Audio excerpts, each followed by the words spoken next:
What's up, everybody? You're very welcome along to the Arsenal preview here on Anfield Agenda. What we're going to do this week is flip things on its head. So usually what I do is I come in, I talk for a couple of minutes, then I go over to the interview with Jack and Leon and I come back and give you my predicted scores, my starting 11 prediction. But this week I decided I'm going to change it about. So I'm going to give you my score prediction and my starting 11 prediction first. Now, this is a game that we've all been looking forward to. The international break seems to have gone on forever.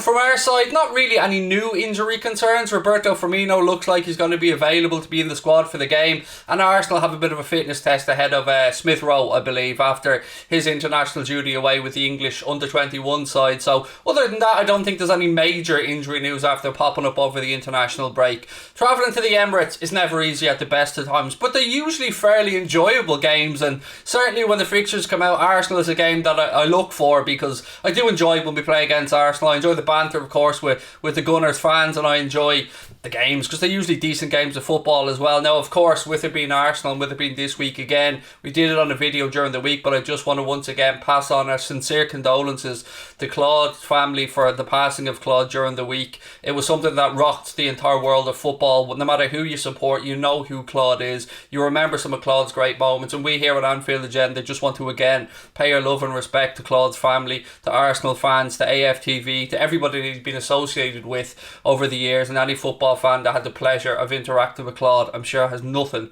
but happy memories. With that in mind, ladies and gents, let's look ahead to my score prediction of this one. And it was a difficult one because it's been a bit of a Jekyll and Hyde season for both teams. I mean, we're sitting 7th in the table, which is not somewhere I thought we'd be, and if my memory's right, I think Arsenal are around 9th in the table as well. So 4 points in the difference. A win for us would stretch us away and keep us in that contention for a top 4 place, which is an outside chance at this moment in time via the league, but we've got to keep going and we've got to keep fighting right until it's mathematically impossible. So look, here's what I've gone for, folks, at my score prediction for this game. I've gone for a 2-1 away win for the Reds. Now, as you can see, that is 8-1 with our sponsors Boyle Sports, and if you do want to have a little flutter on the game, please do use the link in the description, pop over to Boyle, and please do gamble responsibly as well, because it is all fun having a few quid on the game, but we want you to do so responsibly, as do Boyle. So if you want to sign up to a Boyle account, there is a link in the description. If you place your first 10 quid bet with Boyle, you will receive at least a tenner free bet as well, and that's to UK and Irish customers age 18 plus. As you can see, 2-1 for me. Now, how did I come to this? Do you know, I don't know. Like everything else, you're wondering, you're guessing, you're sitting around trying to figure out how the game will go. Over the years, these have been games that some of them have been high scoring, some of them have been quite low scoring. Arteta has been a bit more defensively minded since he's come into Arsenal, but it's hard to judge. The game back after an international break is always a difficult one to judge. But you know me, I'm an optimist, folks, and with that I did go for a 2-1 win to Liverpool. And look, let me know your thoughts on that, of course. But I'm going to go into the starting 11 now, because this has been... It's been one of the easier decisions, actually, that I've had to make this season. Normally I come on here and I do a video and I say to you guys the starting 11 was really difficult to pick, but this one for me was maybe one decision in there might shock you guys, but I think other than that, Liverpool fans will probably be in... I hope at least that you'll be in agreement with me. So look, without further ado, let's have a look at the 11 that I've gone with, and I hope that Jurgen Klopp picks for the trip to the Emirates on Saturday evening. So in goal, obviously, our big, beautiful, moustache-having goalkeeper, Alisson Becker. What a moustache that is, by the way. If you haven't yet seen Alisson's new tash, get on social media and search it out. For me, Trent looked fully rested up, wasn't away on international duty or anything. Not even if he was, he would have been in the starting 11 for this game. Left-hand side of the defence, of course, Andy Robertson. Stick with Phillips and Kabak at the centre of that defence for the Reds. As I've said, I want us to form a partnership that sees us through to the end of the season, and Phillips and Kabak, look, they've been doing well so far, so no need to break that up as far as I'm concerned. Keep them there.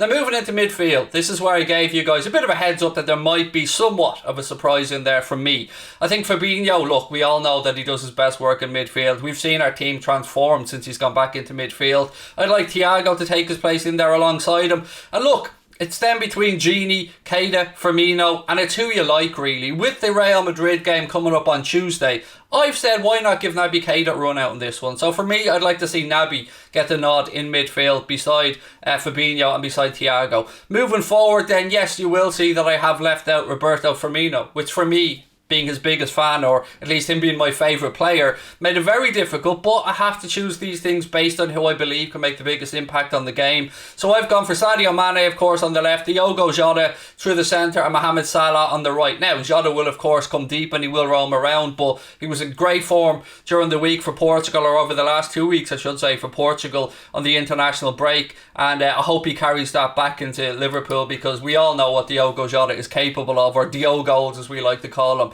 So look, that's the 11 that I've gone with for the game, folks. And as I said, I'm hoping it's going to be an entertaining one. It was originally supposed to take place on the Sunday, but with Liverpool playing Real Madrid on the Tuesday in the Champions League over in Madrid, that was rescheduled. And I love the 8 p.m. Saturday night kickoff. I'm a massive fan of an 8 p.m. Saturday night kickoff. I know some people don't like them, but I love any game that's played under lights. So let me hand over now to Jack, who caught up with Leon from Boyle Sports earlier on today for a little chat around the game, and let's see what the guys had to say.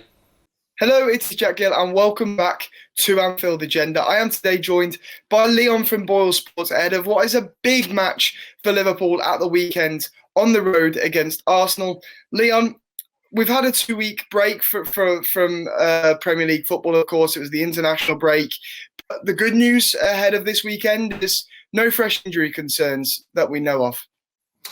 Well, that's the most important thing, Jack, because from Liverpool's fans and players and anyone associated with the club, we've had our fair share of injuries this season, and we don't need any more, and we don't deserve any more. So hopefully from now till the end of the season, no one else has to suffer a bad injury. But there's been some good stories come back from the international break. I think Jota has done really well for Portugal. I mean, he's just hit the ground running once again, which is good news for Liverpool. Kabak got a couple of rave reviews, especially in his performance against the Netherlands. I've got a stat here. They've won just once in the last 11 Premier League games against Liverpool. That's 1 win, 4 draws and 6 defeats. What are the odds for them getting a win at the weekend? Yeah, look, Liverpool are favourites, Jack. And I suppose I was kind of thinking to myself, looking at this one, saying, what price would I be kind of looking at Liverpool, or should I think they would be? I was kind of looking around the 6-4 mark. But they're actually a bit shorter. They're 6-5.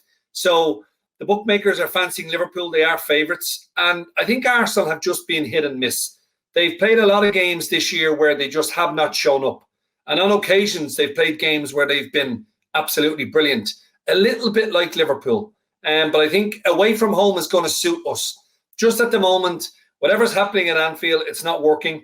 I do believe we'll turn that around sooner rather than later. But I just think going to London after an international break, I suspect Klopp will make a few changes, because we do have a huge quarter-final in the Champions League only on Tuesday night. So players have come back from international duty. You're being asked to play at 8 p.m. Saturday, and then you're being asked to play at 8 p.m. on Tuesday. So I think we're going to have to use the squad, and there's no doubt in my mind that the focus is on the Champions League, because we're 5 points behind Chelsea.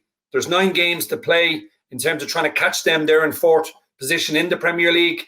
27 points. I think, Jack, honestly, we'd need 27 if we're going to qualify for the top 4 out of the league. And I think that's going to be very hard to come by. So this Arsenal game is maybe a chance. Do we play Curtis Jones? I think he deserves a start. He scored for the English under-21 side, of course, in the Euros under-21 championship during this international break.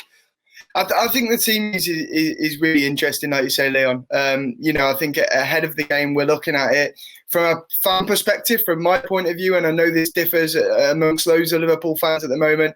I want to see, a strong side against Arsenal and a strong side against Real Madrid. I believe both games are vital. I think, top 4 is still possible, though unlikely. I would like to see us make wholesale changes and put a weak squad out, because I think, getting 3 points against Arsenal would be a massive boost. And if we did rest, a lot of the big guns, then that's putting all our eggs in one basket. And I think that's a big risk when, as I say, the top 4 is still possible. It's not as likely as it was a couple of months ago, but it's still possible, Leon. Oh, it is possible. Look, I mean, as I said, Jack, there's 27 points to play for. We're only 5 points behind. So mathematically, until it's gone, it's still there. I just feel, I was looking at some of our players as well. Like Wijnaldum played nearly every single minute of the 3 games for the Netherlands, even against their last opposition. I can't remember who they beat, but it was a poor side.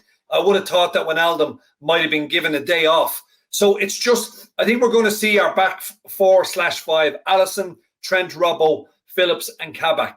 I think the 5 of them will definitely play, because the more they play together, the better they're going to become. We just have a little bit of leeway in terms of our middle three and in terms of our front three. I don't think Jurgen's going to make wholesale changes, but I wouldn't be surprised if one or two who start on the bench on Saturday will start on Tuesday. That's just what I'm thinking, because I know it's still open to us, the top 4, but you know yourself, the more we go in the Champions League, fingers crossed, the more it becomes the number 1 priority. So just hedge your bets until you see what the starting lineup is.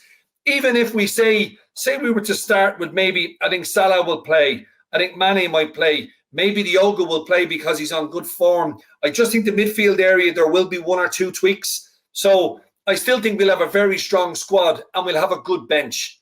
And I do feel having a strong bench, I think Firmino might make the bench. I don't know whether he's fit enough, Jack, to start this game against Arsenal. So giving him an extra few days ahead of Real Madrid. Arsenal come into this game off the back of, a 3-3 draw against West Ham, coming back from 3-0 down. And they beat Tottenham 2-1 in the North London derby just before that too. What are the odds of the Liverpool clean sheet at the weekend? Yeah, and you know what? I mean, I hope we get another one, because it would be great to see another clean sheet going in ahead of the Madrid game. But Arsenal, as you rightly said, you could look at that performance one way. Didn't score, went 3-0 down, and then came all the way back and actually got a 3-3 draw. Both teams to score here has been well supported. It's now 6-10, so it's almost 1-2. If you don't think both teams are going to score, it's actually 5-4. So if Liverpool fans think, I actually think both teams will score here. I think there's too much attacking threat from both sides for there to be able to keep a clean sheet. With all due respect to Wolves, and they've been brilliant in the Premier League, but if you look at Wolves, I think they've scored 28 goals or 29 goals in 29 matches. They don't really pose that much of a goal threat.